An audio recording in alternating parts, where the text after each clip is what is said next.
एक असे व्यक्तिमत्व ज्यांनी कृषी क्षेत्रात अमूल्य कार्य केलं आणि भारतात हरित क्रांतीचा पाया रचला। त्यांचं नाव आहे डॉक्टर एम.एस. स्वामीनाथन आणि 7 ऑगस्ट हा त्यांचा जन्मदिवस। त्यांना भारतातल्या हरित क्रांतीचे प्रणेते असं म्हटलं जातं। पण हरित क्रांती म्हणजे काय आणि डॉक्टर एम.एस. स्वामीनाथन यांचं कृषी क्षेत्रात काय योगदान होतं? नमस्कार, मी धैर्या आणि तुम्ही पाहत आहात कलाकार दिनविशेष पावर्ड बाय goprag.com।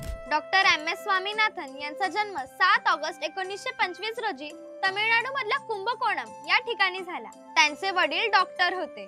त्यांनी आपल्या वडिलांकडून सेवेची भावना आणि सामाजिक जबाबदारीचे बाळकडू घेतले। लहानपणी त्यांना वनस्पती शास्त्र, निसर्ग, शेती आणि विज्ञान यांची गोडी लागली। दुसऱ्या महायुद्धाच्या काळात त्यांनी अन्नाचा तुटवडा अनुभवला, त्यामुळे शेती विषयात काहीतरी मोठं करायचं असं त्यांनी ठरवलं।